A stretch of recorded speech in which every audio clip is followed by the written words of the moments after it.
Hai teman-teman, selamat datang kembali ke YouTube channel Tin GKY Medan.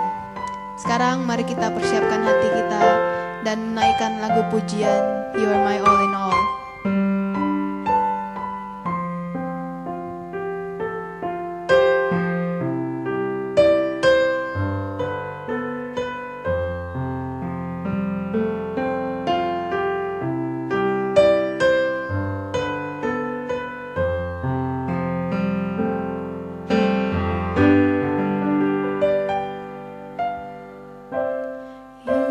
Strength when I am weak, you are the treasure that I see. You are my all in all. Seeking you as a precious jewel, Lord, to give up I'd be a fool. You are my all in all.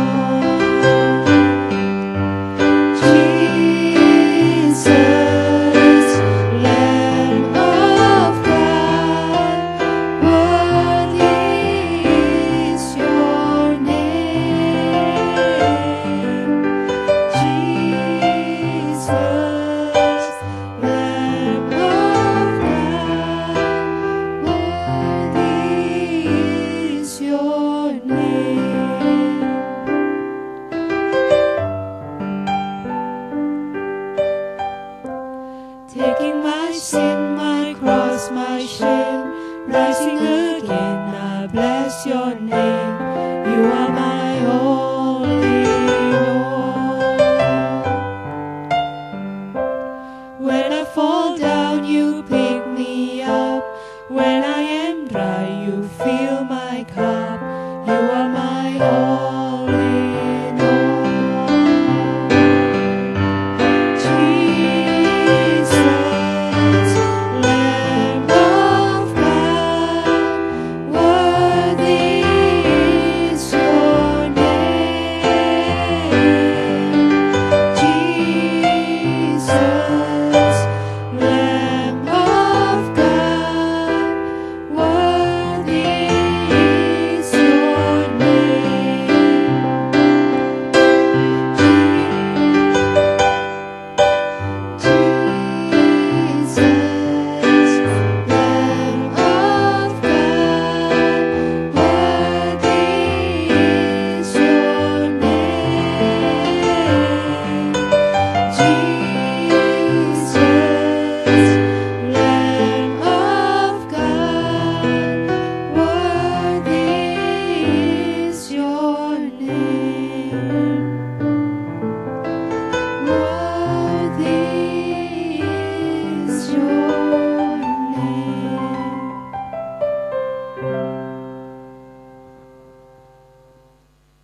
Tuhan kekuatan kita, Dia penopang hidup kita. Mari bersama-sama kita mengangkat pujian Benteng Hidupku.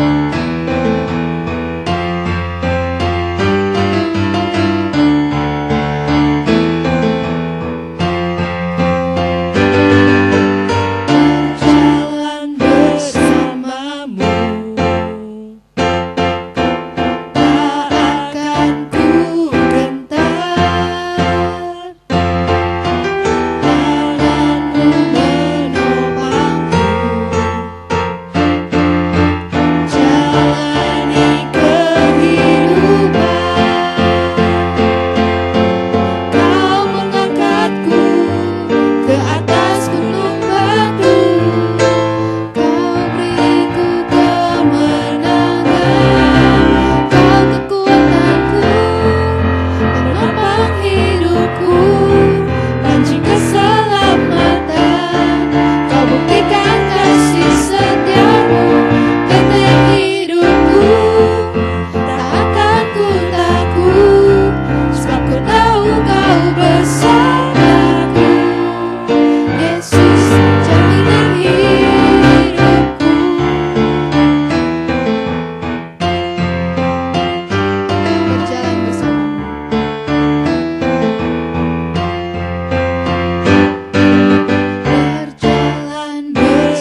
setiamu, benteng hidupku. Tak akan ku takut, sebab ku tahu kau besertaku. Yesus jadilah penopang hidupku, panci keselamatan. Kau buktikan kasih setiamu, benteng hidupku. Tak akan ku takut, sebab ku tahu kau besertaku. Yesus benteng hidupku.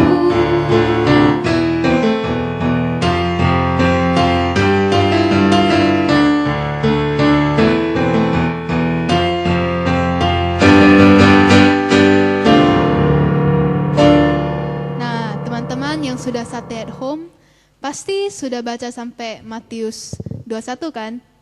Per, kamu udah baca belum? Sudah dong, tapi aku kurang ngerti nih soal bagian kerajaan sorga.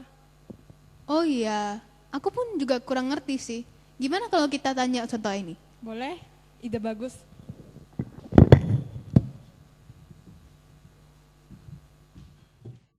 Hai teman-teman, kita udah ketemu nih sama contoh lagi. Halo contoh.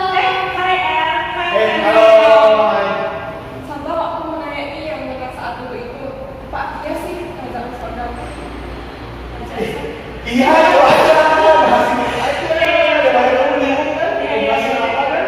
Nah tadi tuh kita lagi diskusi, aku lagi bingung minggu ini mau bawain tentang apa nih. Nah mungkin kalian tanya kita bahas tentang kerajaan sorga aja ya. Iya, kita mau bahas ini.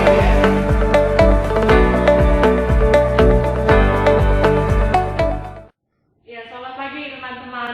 Apa kabarnya yang lagi di rumah? Tidak terasa ya teman-teman, kita sudah stay at home sebulan lebih ya. Hampir 2 bulan kali ya. Iya, hampir Iya. 2 bulan ya. Tapi sekalipun kita masih di rumah, ya saya harap dengan kondisi ibadah online tidak mengurangi sukacita kita dan mengurangi Benar. berkat yang kita dapatkan Iya, ketika kita benar. beribadah di rumah ya. Jadi teman-teman, by the way juga, kan teman-teman sudah stay at home dari kitab Matius kan, hari ini sudah sampai ke pasal yang ke-21. Nah kalau kalian baca sepanjang Injil Matius, pasti ada kata atau frasa yang seringkali diulang-ulang. Nah kalian perhatikan nggak sih? Ada kan ya? Ayo kata apa? Ayo coba teman-teman yang di rumah kita tebak dulu nih. Kata Sepertinya dari hasil penerawangan pikiran mereka, saya tahu jawabannya. apa? Ayo apa? Kerajaan. Iya benar. Ya, ada frasa yang disebut dengan tadi kita sudah katakan kerajaan Allah atau kerajaan sorga yang diulang beberapa kali di Injil Matius. Nah, ada hal yang menarik nih teman-teman yang mau kita gali dari kata kerajaan ini. Ya, sesuai dengan pertanyaan teman kita tadi yang dia tidak pahami tentang kerajaan Allah atau kerajaan surga. Nah, pagi ini saya mengajak salah seorang teman saya. Cuma satu sih, teman yang di bold, di garis miring dan garis bawah. Garis miring, ini tanda miring dan di garis bawah ya, teman-teman. Ya, namanya adalah Edwin Petrus. atau EP. saja EP ya. Dia ini mahasiswa semester 6 dari Seminari Alkitab Asia Tenggara atau SAAT, dan kali ini saya akan mewawancarai dia. Oh gitu. Bukannya kolaborasi ya? Ya, kolaborasi Nah, lah kolaborasi ya. Ko Edwin akan menjelaskan kepada kita tentang arti dari kerajaan sorga atau kerajaan Allah itu. Nah, tapi sebelum kita bahas lebih lanjut, saya mau ajak kita untuk sama-sama berdoa dulu, karena kita temanya dari kitab Matius, maka saya mengajak kita untuk memulainya.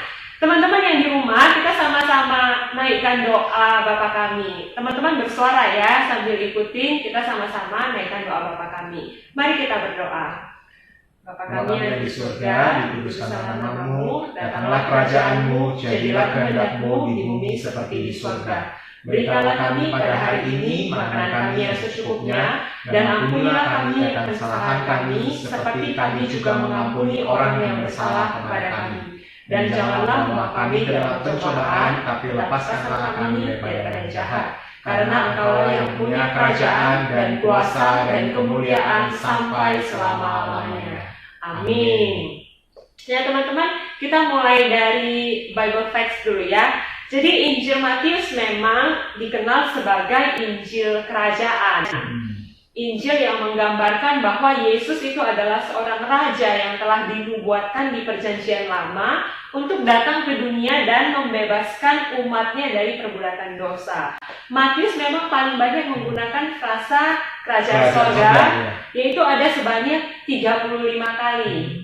Dan kerajaan Allah sebanyak 6 kali. Nah, Ko Edwin, kira-kira ada bedanya nggak sih kerajaan Allah dengan kerajaan sorga? Nah sebenarnya Tins ya, kalau kita lihat kerajaan Allah, kerajaan sorga ini sebenarnya dalam artinya tidak terlalu berbeda ya. Jadi artinya yaitu Tuhan atau Allah sebagai raja dalam kerajaannya. Jadi Allah sebagai pemimpin lah kalau bisa kita bilang seperti itu ya dalam kerajaannya. Nah, seperti waktu dulu kalau Tins lagi di sekolah minggu, biasanya langsung sekolah minggu sekolahnya apa? Ayo adik-adik atau siapa apa namanya? Siapa raja di atas segala raja? Biasanya jawab apa? Tuhan Yesus. Iya, benar sekali. Biasanya kan kalau sekolah minggu suka tanya pertanyaan itu kan. Nah, saya nggak salah, benar. Tuhan Yesus adalah raja dari kerajaan Allah. Atau mungkin di Matius ini sebenarnya Matius ini menunjukkan perbedaannya dalam artian gini. Sebenarnya secara arti tidak ada berbeda, tetapi Matius ini menggunakan kerajaan Allah dan kerajaan sorga pada konteks yang berbeda. Nah, kalau kita lihat, kerajaan Allah biasanya lebih banyak digunakan untuk menunjukkan kehadiran Allah di dalam dunia ini. Jadi Allah memerintah dengan hadir dalam kehidupan manusia. Nah, kalau kerajaan sorga, biasanya Matius itu merujuk kepada sesuatu yang akan terjadi nanti ketika Yesus datang kedua kalinya. Nah, jadi sebenarnya perbedaannya cuma di situ. Tapi sama-sama kita melihat bahwa yang jadi raja, yang jadi pemimpin, ya Allah. Atau dalam hal ini Yesus sebagai anak Allah yang menjadi raja di atas segala raja. Nah, dalam diskusi kita hari ini, mungkin saya akan memberikan sebuah definisi biar kita nggak bingung ya. Jadi kerajaan Allah atau kerajaan sorga yang kita sebut dengan Kingdom of God ini maksudnya adalah Allah yang memerintah dalam sejarah keselamatan manusia melalui Yesus Kristus yang bertujuan untuk menebus umatnya dari dosa dan finalnya. Nah, ini yang perlu digarisbawahi ya. Finalnya adalah pada saat kedatangan Yesus yang kedua kalinya ketika langit dan bumi yang baru atau kita kenal dengan istilah Yerusalem yang baru, surga itu turun ke dalam dunia diberikan kepada semua orang yang percaya kepadanya. Nah tadi Ko Edwin kan ada menyebut tentang sejarah keselamatan manusia. Kayaknya teman-teman Tins yang di rumah nggak ngerti sih sejarah keselamatan itu apa. Mereka tuh taunya pasti cuma sejarah Indonesia, kerajaan Majapahit. Iya, mungkin ya. Mungkin itu sejarah dunia ya. Sejarah negara apa? Ya, soalnya tolong jelaskan dulu. Nah, singkat saja ya. Nah, untuk Tins yang kalau mau tahu sejarah keselamatan itu apa, itu sebenarnya ada sebuah narasi atau sebuah cerita besar yang Allah berikan yang sudah komplit, jadi dari awal sampai akhir tentang karyanya dalam kehidupan manusia. Nah, kalau kita baca satu Alkitab itu, ya itulah sejarah keselamatan yang Tuhan berikan kepada manusia. Jadi bisa kita bilang sejarah keselamatan itu terbagi 4 ya, mulai dari creation, fall, kemudian redemption, dan juga restoration. Jadi apa itu? Saya secara singkat aja akan menjelaskannya ya. Jadi creation itu ya artinya Allah menciptakan manusia yang kita kenal Adam dan Hawa. Mereka diajak untuk masuk dan tinggal bersama dengan Allah di dalam kerajaannya, menikmati semua sukacita dari kerajaan itu. Nah, kalau fall ya seperti yang sudah teman-teman juga tahu ya, yaitu manusia nggak mau mendengar Allah, melanggar perintah Allah, ada jatuh ke dalam dosa. Mereka memilih untuk tidak menjadi warga kerajaan Allah, mereka memilih untuk mengikuti jalannya sendiri. Karya Tuhan yang paling luar biasa itu adalah terjadi pada periode redemption, yaitu di atas kayu salib. Ketika Yesus datang ke dunia untuk menebus dosa manusia, untuk membawa warga kerajaan Allah ini yang dulunya warga kerajaan Allah, tapi mereka memilih untuk pergi, tidak mau ikut dengan Allah, membawa mereka untuk kembali. Mereka yang hilang ini kembali masuk ke dalam kerajaan Allah. Nah, dan puncaknya itu seperti yang saya bilang tadi adalah terjadi di atas kayu salib ketika Tuhan menggenapkan apa yang sudah dinubuatkan itu, membawa maksud kerajaan itu ke dalam kehidupan manusia. Nah, terakhirnya yaitu pada saat restoration, yaitu penciptaan kembali atau pemulihan, pembaharuan yang Tuhan berikan untuk warga kerajaannya. Jadi setiap orang yang percaya kepada Tuhan diajak masuk ke dalam kerajaannya, tetapi tidak lagi bisa menggunakan tubuh yang lama ini. Tubuh kita yang sekarang ini tubuh yang lama, jadi harus diberikan tubuh yang baru, ya, yang cocok untuk tinggal bersama dengan Allah dalam kerajaannya. Jadi singkatnya kira-kira seperti itu. Nah, buat yang mau tahu lebih jauh, ya nanti mungkin bisa pikir-pikir, mana tahu dipanggil Tuhan bisa masuk ke saat. Nah, nanti di saat bisa belajar lebih banyak ya. Ya. Ya, jadi kalau mau diringkas sejarah keselamatan manusia itu tadi itu ya, teman-teman bisa ulangi nggak tadi yang Ayo kita ulangi sama-sama ya. Iya, ada creation, kemudian fall, redemption, dan restoration. Nah, berarti sangat keren ya rancangan Allah itu ya, sudah merancangkan jauh-jauh hari, bukan cuma setengah-setengah ya. Kisahnya itu juga bukan seperti sinetron yang sampai 2000-an episode. Dan nggak pernah berakhir. Ya, tapi ini Tuhan setelah menciptakan awal dan akhir yang indah ya. Iya, benar. Tapi kalau begitu dari pengertian yang tadi Koko sampaikan, jadi itu berarti sekarang ini bisa dikatakan kita hidup di dalam masa setelah redemption, setelah Yesus menebus kita menuju kepada restoration, benar nggak? Iya, benar sekali. Jadi kita ada di dalam zaman itu. Nah, sebenarnya kita ini ada di dalam sejarah keselamatan Allah itu, karena kita hidup di dalam sejarah keselamatan Allah ini di periode yang tadi dibilang sama contoh ini, yaitu kita berada di dalam periode di mana setelah redemption dan sebelum restoration. Kalau begini berarti kita masih menunggu kingdom of God yang masih belum belum datang itu dong, yang masih belum terwujudkan itu dong, masih lama dong ya berarti ya kalau kita lihat seperti itu kingdom of God-nya. Tapi bukannya kingdom of God itu sudah dimulai dan dinyatakan sejak Yesus itu lahir ke dunia. Tapi BTW kenapa jadi saya yang jawab ya? Kan tadi saya tanya kamu kan ya. Nah, kali ini kan berkolaborasi. Jadi kita ganti-gantian dong nanya jawabnya. Masa saya jawab terus? Gak apa-apa, sekalian ngetes dia ini di saat cuma makan tidur aja atau beneran ada belajar. Oke, coba saya jawab ya. Jadi kira-kira kerajaan Allah itu sebenarnya guys, tadi kita lihat ya, ketika Yesus datang ke dunia ini, Yesus berinkarnasi dari Allah menjadi manusia. Pada waktu itulah sebenarnya kerajaan Allah sudah datang dan sudah hadir ke dalam dunia ini. Nah, kalau guys masih ingat waktu awal-awal memulai Stay at Home, membaca Matius 1, di situ ada sejarah atau silsilah ya, tepatnya silsilah Yesus Kristus. Nah, dari situ kita bisa lihat siapa Yesus Kristus itu. Dia adalah keturunan dari Raja Daud, salah orang raja yang dihormati di Israel. Ya, kemudian di Matius 2 kita juga lihat bahwa ada orang Majus datang untuk memberikan persembahan kepada Yesus, dan persembahan ini biasanya adalah diberikan untuk raja yang baru lahir. Nah, kemudian kita juga lihat nantinya di Matius di bagian akhir ketika Yesus disalib, ya di situ juga ada tulisan inilah raja orang Yahudi ya di atas salib Yesus. Kalau kita lihat dari segi manusia, sebenarnya Yesus sudah mendapatkan pengakuan sebagai seorang raja. Nah, apakah dari pihak Allah bagaimana? Nah, kalau dari pihak Allah, kita bisa lihat waktu Yesus ya dibaptis, ya waktu itu ada suara dari surga, suara Bapa yang mengatakan, inilah anakku yang kukasihi, kepadanya lah aku berkenan. Ya, jadi kita bisa lihat di sini Yesus diakui sebagai raja bukan hanya oleh Allah yang sudah mengutus dia, ya, tapi juga oleh manusia. Jadi Yesus adalah seorang raja kalau dalam artian ini. Nah, kalau begitu bisa dikatakan ketika Yesus sudah hadir ke dalam dunia ini, dia membawa kerajaannya ke dalam dunia ini, ya. Namun para teolog Alkitab memberikan sebuah istilah already but not yet. Nah, artinya apa? Artinya already come but not yet completed, ya. Artinya kerajaan itu sudah datang, ya, sudah hadir dalam kehidupan manusia, ya, sejak Yesus lahir, tetapi penyempurnaannya atau akhirnya itu adalah menunggu kedatangan Yesus yang kedua kalinya. Nah, pada saat itu kerajaan Allah akan dinyatakan dengan sempurna, kemuliaan Tuhan akan bersinar meliputi seluruh langit dan bumi yang baru itu dalam kerajaannya. Kira-kira seperti itu. Ya, berarti intinya adalah kerajaan Allah itu dibawa oleh Yesus ketika dia datang ke dunia. Nah, itu berarti kalau dibawa oleh Yesus, berarti semua pelayanan yang Yesus lakukan yang dicatat di dalam kitab Injil itu juga memperkenalkan dan memperlihatkan kerajaan Allah itu kan ya.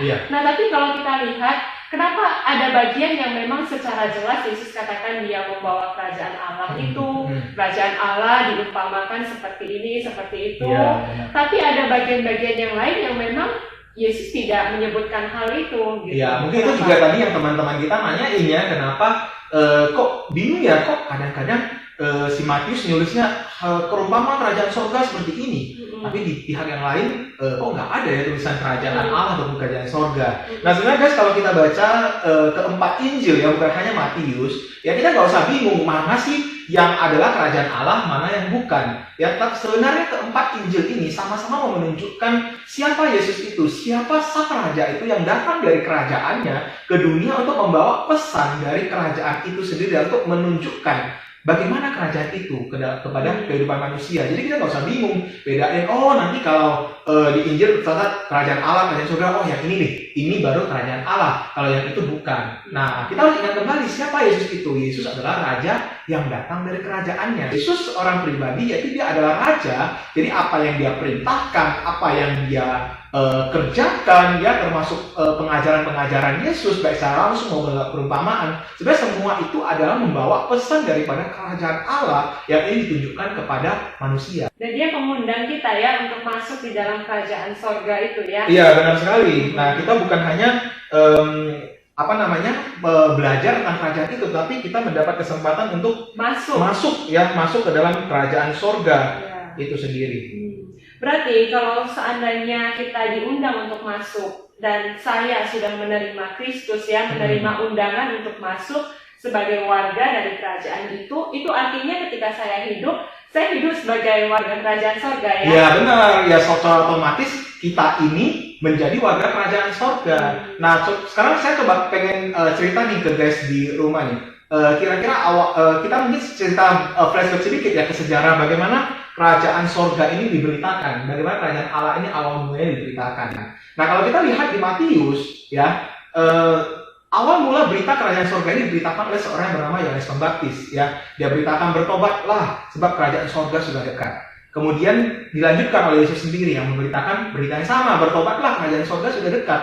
Nah kemudian siapa yang melanjutkan? Yaitu para rasul.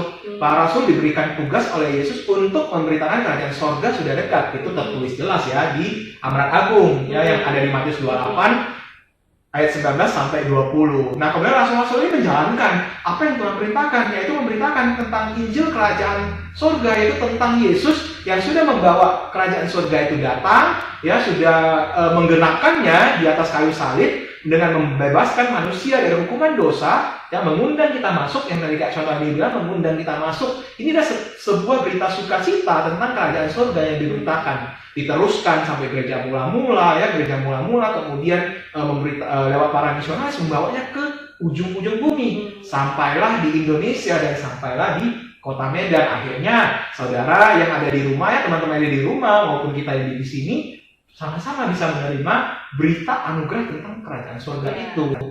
Dan sebagai orang yang telah menerima berita anugerah keselamatan, kita itu juga hidup sebagaimana harusnya warga kerajaan surga hidup ya.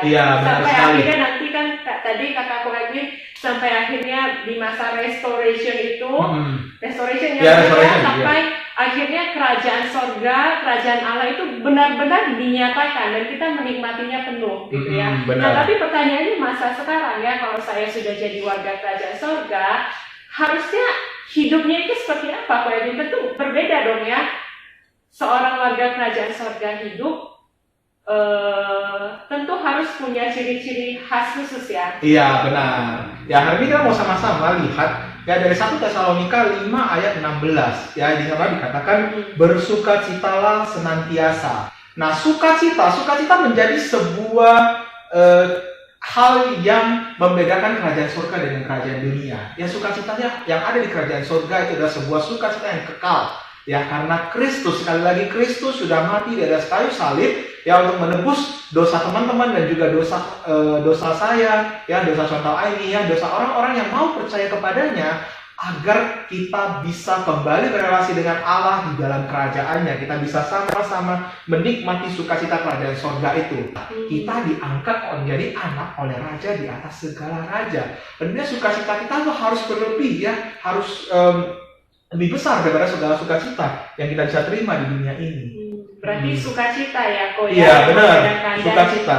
sukacita itu saya rasa adalah satu ekspresi perasaan senang yang muncul dari dalam sih ya. Iya, benar. Tidak dipengaruhi oleh kondisi luar. Hmm. Nah, cuman saya masih agak bingung begini ya, kalau misalnya dikatakan sukacita, harus bagaimana tuh? Setiap hari kita harus ketawa kayak orang gila gitu, atau misalnya kan bersukacitalah senantiasa kata Paulus, berarti sepanjang hari, setiap masa kita bersukacita. Ini bagaimana kok? Kalau kita lihat orang sakit, masa kita sukacita sih? Kalau saya lihat orang susah, atau saya sendiri susah, mana mungkin saya bisa sukacita? Nah, sukacita yang ditawarkan oleh kerajaan Allah ini adalah sebenarnya adalah sukacita karena kita semua telah diterima oleh Allah kembali sebagai anak-anaknya. Nah, sukacita ini tentunya bukan sukacita di mana kalau kita lihat orang sakit ya kita ngejekin dia ya, atau kita tertawa di atas penderitaan orang ya. Sukacita orang Kristen bukan seperti itu ya. Sukacita orang Kristen tidak melarang kita untuk juga mengalami yang namanya sedih, yang namanya khawatir, yang namanya cemas. Ya itu semua hal yang normal. Ya kita tidak diajarkan untuk menekan semua perasaan itu dengan mengatakan pada diri kita kita harus bersukacita selalu, tetapi tidak artinya mempedulikan perasaan-perasaan yang lain, emosi-emosi yang lain yang mungkin timbul karena secara psikologis itu pun tidak sehat. Ya, ketika kita dimampukan untuk bersukacita karena kita sebagai warga kerajaan Allah, kita bersyukur karena kita sudah diterima sebagai warga kerajaan Allah, ya, dan kita tidak lagi mengalami yang namanya hukuman maut akibat dosa. Nah, tapi ingat guys, kerajaan Allah ini belum sepenuhnya digenapi, ya. Jadi sangat wajar ketika kerajaan Allah itu belum digenapi, ya dosa masih ada di dunia ini, yang namanya sakit penyakit, yang namanya kesedihan, ketakutan, kecemasan itu semua pasti ada. Ya, memang kita akan menantikan masa restoration itu. Tetapi kalau kita hidup di zaman sekarang ini, ya mau nggak mau, kita masih akan berhadapan dengan masalah-masalah seperti itu, ya, kesedihan, kematian, ya, sakit penyakit dan sebagainya. Tapi ingat, ketika Yesus datang ke dunia ini, ya, dia menunjukkan bagaimana nantinya kerajaan sorga itu bentuknya. Ada kelaparan, ya, ketika 5.000 orang datang mendengarkan Yesus mengajar, mereka lapar. Yesus memberikan mereka makanan dari 5 roti 2 ikan. Ya, ketika ada yang sakit ya, yang datang kepada Yesus. Ya, minggu lalu kayak contoh ini sudah menceritakan kepada kita ya. Wanita itu disembuhkan oleh Yesus. Kemudian ada juga ya yang lumpuh mendengar, yang buta berjalan, yang tuli melihat. Kok iya ya? Wah, contohnya tidur. Aduh, iya. Seharusnya yang benar, ya yang tuli itu mendengar, ya yang buta melihat, ya yang lumpuh berjalan. Bahkan yang mati pun dibangkitkan oleh Kristus. Nah, Kristus sudah menunjukkan kepada kita ini loh kerajaan, ya gambaran kerajaan surga ya yang nantinya akan kita nikmati. Ya bagaimana kayak Paulus tadi, kenapa dia bisa bilang bersukacita senantiasa? Apa Paulus nggak pernah rasa sedih? Apa Paulus nggak pernah rasa kehilangan? Dia pernah mengalami semua itu, ya. Dia pernah karam kapal, dia pasti khawatir, dia takut. Ketika kehilangan sahabatnya, ketika dia ada di penjara, ya semua perasaan itu dia alami. Tetapi dia tidak terlena dengan perasaan-perasaan itu karena dia tahu bahwa di dalam Kristus, ya semua itu bukanlah masalah. Kristus yang memberikan dia sukacita, ya kesedihan bukan akhir dari segalanya. Sukacita orang Kristen adalah menaruh iman dan harapan kita yang di dalam kasih Yesus yang memberikan kekuatan bagi kita untuk hidup bagi umatnya.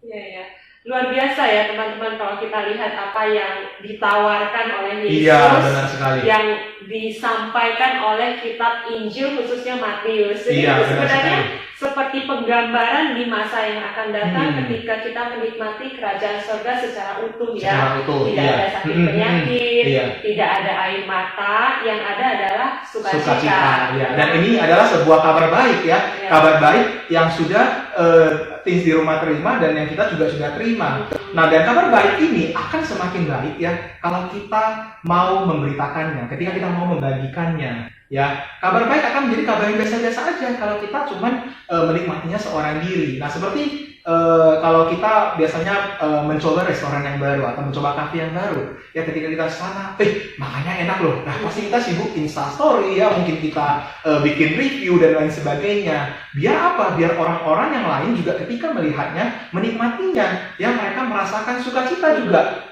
ketika bisa makan makanan yang enak. Nah kemudian ketika postingan di Instagram ini dilihat orang dan orang pergi lagi makan di sana. Ya, sebenarnya makanan itu sudah enak, tapi karena dibilang sama temannya, makanan ini enak loh, wah rasanya jadi tambah enak. Ya begitu pula dengan firman Tuhan, ya dengan kabar baik, Injil yang sudah kita terima, Injil Kerajaan Sorga ini. Ketika kita sudah menerimanya, kita merasakan kebaikan dari Injil itu, kita merasakan sukacita itu, tentunya kita juga mau membagikan sukacita itu. Bukankah kan lebih bersukacita ketika kita lihat di Kerajaan Surga ya ada member baru, teman-teman kita, keluarga kita yang juga bergabung di situ. Ya, bahkan firman Tuhan mengatakan bahwa sukacita di surga akan lebih besar lagi ketika ada satu orang yang hilang, satu orang yang berdosa bertobat. Luar biasa ya teman-teman. Kerajaan sorga itu dapat memberikan sukacita kepada kita yang tidak ada tandingannya. Ya, benar sehingga meskipun kalau seandainya hari ini kita melewati hari-hari yang sulit karena banyak masalah global yang dihadapi semua orang, pandemi COVID ya, kita tetap punya sukacita dari dalam yang kita sukacita yang rasanya tidak bisa digantikan dengan apapun yang ada di dunia ini. Nah, kalau teman-teman Tin memang belum sungguh-sungguh menerima ataupun masuk dalam kerajaan sorga itu, jangan sia-siakan waktumu ya. Segera ambil keputusan untuk menerima dan masuk ke dalam kerajaan sorga yang Yesus tawarkan. Iya, benar sekali. Ya, kiranya Tuhan tolong ya. Satu bagian ini adalah seperti kita mengangkat kulit luar dari kerajaan sorga yang sebenarnya masih punya banyak aspek ya. Iya, masih banyak aspek. Benar. Ya sebenarnya kalau kita mau gali masih banyak sekali sih yang bisa kita bicarakan di sini. Bahkan Yesus khotbah di bukit dari pasal 5 sampai 7 itu semua bicarakan tentang kerajaan sorga. Iya, bicara soal kerajaan sorga. Nah, tapi harapan kita semoga pembahasan kali ini salah satu aspek tentang kerajaan sorga ini bisa menularkan sukacita kepada teman-teman juga ya. Teman-teman di rumah yang lagi stay at home, mungkin lagi bosan ya, lagi mungkin bingung ya, nanti bentar lagi ini tahun ajaran ini udah mau selesai, mau ujian online kayak gimana ya rasanya ya. Nanti mulai lagi tahun ajaran baru, apakah masih study from home atau mungkin saja kita udah bisa kembali ke sekolah, kita masih nggak tahu ya. Setelah corona ini pun sebenarnya masih kita bingung ya, kira-kira kayak gimana hidup ini nanti ya. Tapi biarlah sukacita itu boleh teman-teman rasakan juga, teman-teman yang di rumah boleh merasakan itu dan juga bisa membagikannya kepada orang lain ya, kepada mungkin yang di rumah yang belum pernah mendengar tentang kerajaan sorga ini saatnya nih bagikan berita itu mungkin kepada ada anggota keluarga yang belum pernah mendengar, atau jangan sia-siakan story di Instagram, feed di Instagram, pakai itu buat memberitakan sukacita kerajaan sorga. Ya. Kita bersyukur ya karena ada Allah Immanuel yang senantiasa beserta kita. Nah, mari kita cukup ya Pak Edwin ya. Ya, mungkin saya tutup dengan sebuah ayat firman Tuhan ya, yang kita sudah tahu semua, Matius 6 ayat 33. Tapi carilah dahulu kerajaan Allah dan kebenarannya, maka semuanya itu akan ditambahkan kepadamu. Ya. Amin. Boleh Pak Edwin yang menutup dalam doa? Ya, oke. Guys, kita mari sama-sama berdoa ya. Semua yang di rumah, mari kita sama-sama berdoa. Kita mau datang kembali kepada Tuhan yang sudah mengajak dan mengundang kita masuk ke dalam kerajaan-Nya. Bapa di dalam surga, terima kasih ya Tuhan untuk Yesus yang sudah Engkau utus, Yesus yang sudah Engkau berikan kepada kami sehingga Engkau membawa kerajaan surga itu kepada kami. Kami bersyukur ya Tuhan, kami di masa muda kami sudah mendengar tentang sukacita daripada kerajaan surga. Dan Tuhan, tolonglah kami di tengah-tengah kami menghadapi pandemi ini, ketika kami bingung dengan apa yang harus kami kerjakan. Tolonglah kami Tuhan untuk tidak melupakan bahwa Tuhan bersama-sama dengan kami. Tuhan adalah Tuhan yang Immanuel, Tuhan yang bersama-sama dengan kami, menyertai kami sampai dengan akhir zaman. Terima kasih ya Tuhan, karena Engkau sudah mati di atas kayu salib, sehingga kami boleh diundang untuk masuk bersama-sama dalam kerajaan sorga. Bahkan Engkau memberikannya kepada kami sampai dengan selama-lamanya. Terima kasih ya Tuhan untuk kesempatan ini, terima kasih untuk kesempatan yang luar biasa ini. Bantulah kami Tuhan untuk hidup sebagai warga kerajaan surga, untuk boleh merasakan sukacita yang tidak pernah berkesudahan itu. terutama di tengah-tengah masa yang kami menghadapi kesulitan, kesedihan, ketakutan, kegentaran ini. Tolonglah kami ya Tuhan. Dan biarlah kami pun boleh membagikan sukacita kerajaan surga itu kepada orang-orang yang belum pernah menerimanya, belum pernah mendengarnya. Tolong kami Tuhan sebanyak 1 minggu ini, dan kami bersyukur untuk berkat Tuhan yang boleh terus kami rasakan. Dalam nama Tuhan Yesus Kristus kami berdoa. Amin. Amin. Ya, terima kasih Ko Edwin untuk waktunya. Ya, terima kasih juga untuk kesempatannya. Ya. Nah, teman-teman, saatnya untuk mereview siapa itu Peter Chang. Teng-tereng, dia. Hai. Sampai jumpa minggu depan ya, teman-teman. Ya, selamat berhati-hati.